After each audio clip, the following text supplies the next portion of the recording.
Hello and welcome to the Arkansas Philharmonic Happy Hour. I'm Theresa Delaplain and I play Principal Oboe in the Arkansas Philharmonic, and I'm really happy to be here today to celebrate. It's actually the last official day of Hispanic Heritage Month, although of course we should celebrate our Hispanic heritage all year round. So I thought I'd celebrate the end of this month with a program of music by Hispanic composers as a way of saluting the many Hispanic composers that have contributed to our culture, and also to honor my many wonderful Hispanic friends.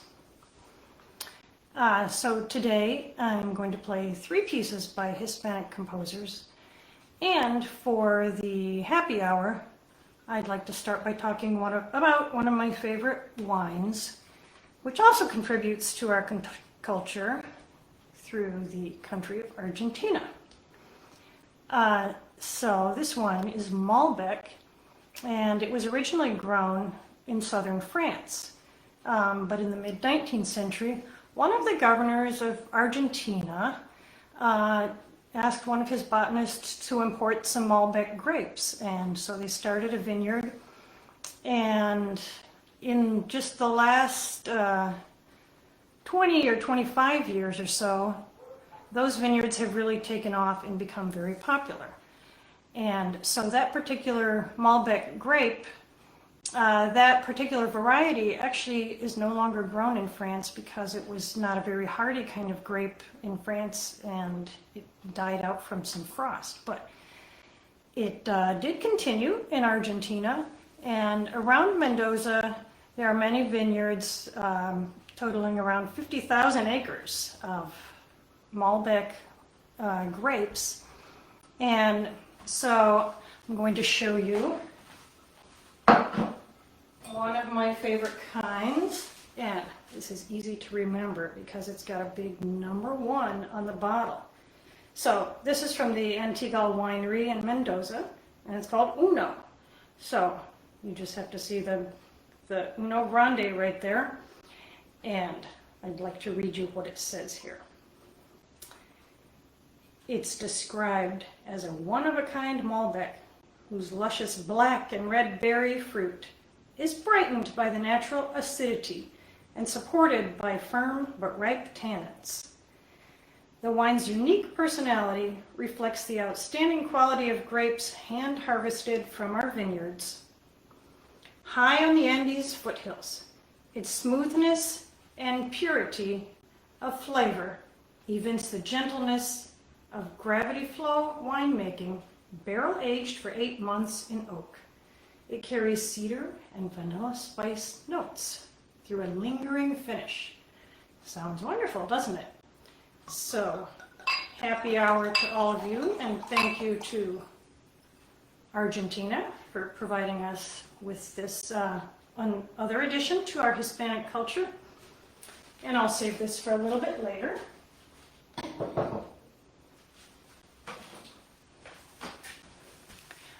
I was also asked to talk about one of my favorite composers. And when people ask me who my favorite composer is, I just can't ever answer that question because there are so many fantastic composers and you get so many moods and varieties of music. So I'm just going to pick one of the many symphonic composers whose music I really enjoy listening to and playing. This composer has nothing to do with Hispanic culture as far as I know. It's Jean Sibelius. He lived from 1865 to 1957, and he was a Finnish composer and violinist. He actually really wanted to be a concert violinist, but he had started his training in violin a little bit late at the age of 10, and he realized he was never going to achieve the virtuoso status that he needed. Although he did eventually produce my favorite violin concerto, the Sibelius Violin Concerto, which I don't think would have been possible without all of his knowledge of the violin. He's probably best known for his work Finlandia, and that also shows how he was interested in the nationalism of his home country And so he wrote several tone poems that were based on legends, many legends from Finnish culture. And he wrote 7 symphonies. And so I'm going to actually play a little excerpt from his Symphony Number 2. One of the things I like about his symphonies is that there always seems to be some kind of dark, foreboding mood, and there's a sense of mystery. Even in the scherzi movements, in the scherzi of his symphonies, even those movements seem somehow foreboding. So what I'm going to play is a little excerpt. It's one of my favorite solos from his 2nd symphony. And this is in the scherzo, but it's the middle section of the scherzo where there's some slower music. And the really fascinating thing about this solo is it has one repeated note. It repeats many, many times. But it just has so much room for expression and imagination. So this is a little oboe solo from Sibelius's 2nd Symphony.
Isn't that a beautiful solo?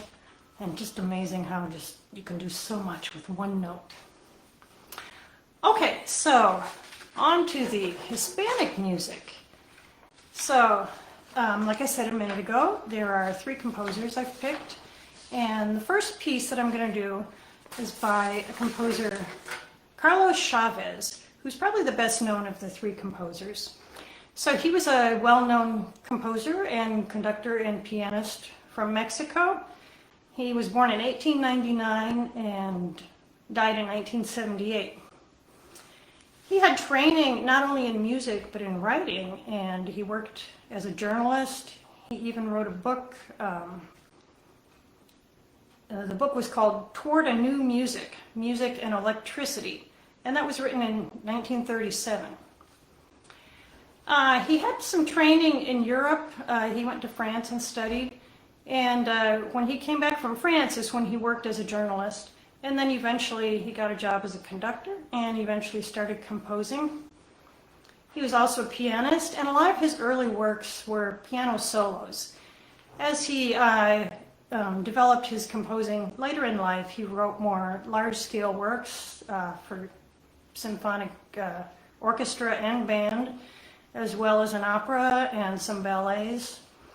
And then scattered in the middle there, in 1957, he wrote this amazing little work for oboe solo. It's called Upingos. And he had become interested in music of Mexican indigenous people. And so I haven't been able to find out a lot about this piece, but it's very folk-like and a little bit simple. And I think it may represent some folk music from Mexico. So this is called Upingos by Carlos Chavez.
hope you enjoyed Upingos by Carlos Chavez.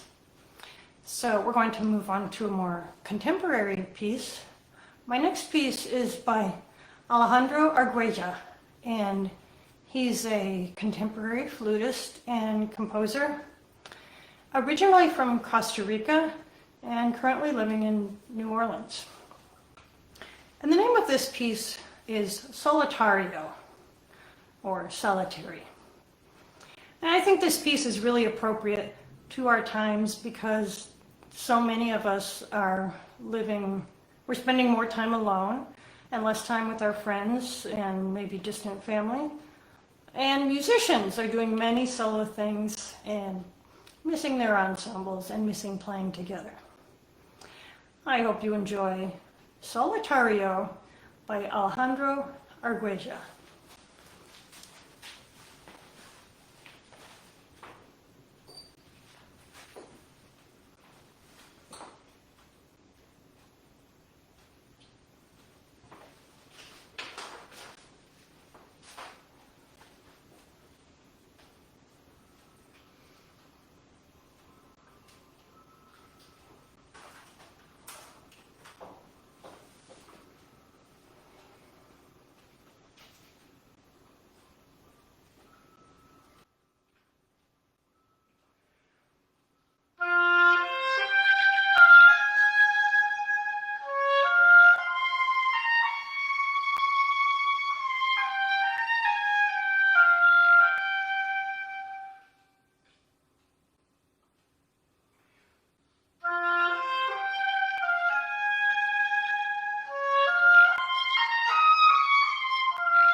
I hope you enjoyed Solitario by Arguella. I have one more piece to play for you. I just discovered this piece a few weeks ago. And This is by Alessandra Varga. She's a contemporary composer living in Trujillo, Peru. She also sings in a pop band in a group called Grupo American. And I'll be playing a new work of hers for solo oboe, which was commissioned by a friend of mine, Bill Walgus. The work is called Sueños de Chrysalida, translated as Chrysalis Dreams. So I like to imagine that the form of the piece represents, first of all, maybe the chrysalis dreaming of their reality, being in a warm, sheltered environment, and then dreaming their future, flying away as a butterfly. There's an infinite scope of imagination, so you can use yours to just imagine whatever you want in Sueños de Chrysalida by Alessandra Varga.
I hope you enjoyed the Chrysalis by Alessandro